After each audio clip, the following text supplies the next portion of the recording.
বিভিন্ন জায়গার ছবি, কেননা আগেই জানিয়েছি একেবারে ভারতের বিদেশ মন্ত্রকের তরফে জানিয়ে দেওয়া হয়েছে যেভাবে পাকিস্তান গোলাবর্ষণ করছে, মিসাইল অ্যাটাক করছে এবং সেই কারণে নিরাপত্তা আরো বহুগুণ বাড়িয়ে দেওয়া হয়েছে।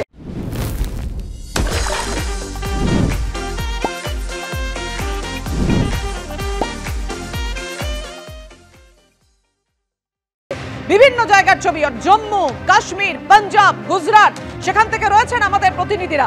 আমাদের সঙ্গে লালচক থেকে রয়েছেন আমাদের প্রতিনিধি সুকান্ত মুখোপাধ্যায় রয়েছেন, সন্দীপ সরকার রয়েছেন, অন্যদিকে অর্থাৎ সন্দীপ রয়েছে জম্মু থেকে, আমি দেখতে পাচ্ছি পাঞ্জাব থেকে পার্থ এবং রাজস্থান থেকে রয়েছেন ময়ূর ঠাকুর চক্রবর্তী। প্রথমেই শ্রীনগরে যাব, একেবারে এই মুহূর্তের আপডেট কি রয়েছে সুকান্ত? আমরা দাঁড়িয়ে রয়েছি লালচক। এই লালচকেও কিন্তু 2019 সাল থেকে 22 সাল পর্যন্ত একাধিকবার সিআরপিএফ কে যে ছাউনি রয়েছে সেখানে কিন্তু হামলা করা হয়েছে এবং সেই ঘটনার তদন্ত যা এখনো এনআইএ করছে। এর পাশাপাশি আমরা জানি যে পেহেলগাম কাণ্ডের পর থেকে কিন্তু গোটা উপত্যকা জুড়ে যা চলছে তা বলা যায় যে চূড়ান্ত সতর্কতা, এবং ভারত ও পাকিস্তানের এই সংঘাতপূর্ণ পরিস্থিতির মধ্যে গতকাল থেকে ফের উত্তপ্ত হয়ে ওঠে গোটা কাশ্মীর। গতকালকে সন্ধ্যা 7টার পর থেকে কিন্তু শ্রীনগর যে গোটা উপত্যকা রয়েছে সেটাকে ব্ল্যাক আউট করে দেওয়া হয় এবং 3টি জায়গাতে ড্রোন এবং মিসাইলের উপস্থিতি জানা যায়। প্রথমটি হচ্ছে একেবারে শ্রীনগর ইন্টারন্যাশনাল এয়ারপোর্টের কাছে একটি ড্রোন উঠতে দেখা যায়, যেটি কাউন্টার ড্রোন সিস্টেমের মাধ্যমে ডিটেক্ট করা হয় এবং সেটিকে গুলি করে নামানো হয়।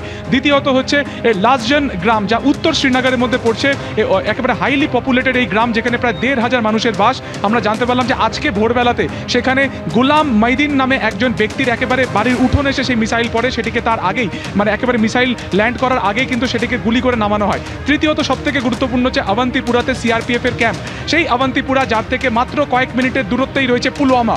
2019 সালে সেখানে 40 জন জওয়ানের মৃত্যু হয়েছিল, একেবারে আরডিএক্স ভর্তি গাড়ি নিয়ে এসে সেই কনভয়তে ঢুকিয়ে দেওয়া হয় এবং তাতে 40 জন জওয়ানের মৃত্যু হয়। ফলত গতকালকে আমরা দেখলাম শ্রীনগরে তিনটি জায়গাতে একই রকমভাবে আক্রমণের চেষ্টা হলো পাক সেনার তরফে এবং অ্যান্টি ড্রোন সিস্টেম বা কাউন্টার ড্রোন সিস্টেমের মাধ্যমে সেটাকে নিউট্রালাইজ করা হলো এবং নিউট্রালাইজ করার পরে কিন্তু সেটাকে কিন্তু একেবারে নামানো হয়েছে।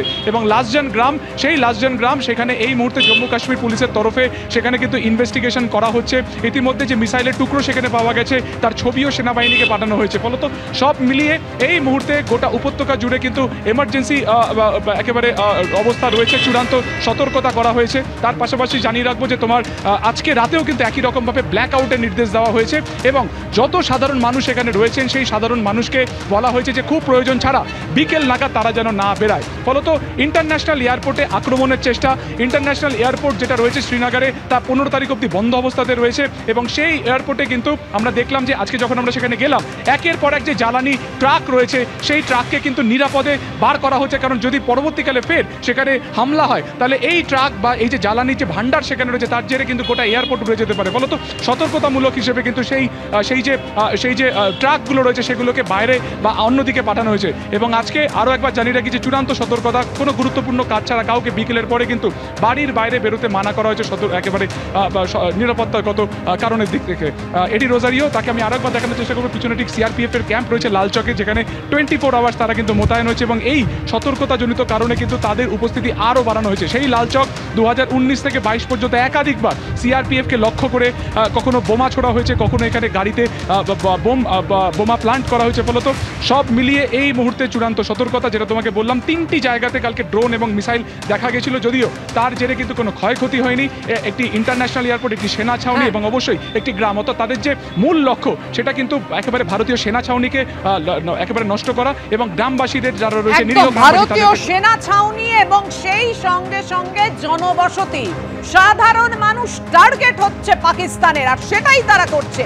কিন্তু সমস্ত লক্ষ্য পাকিস্তানের একেবারে নস্যাৎ করে দিচ্ছে ভারত।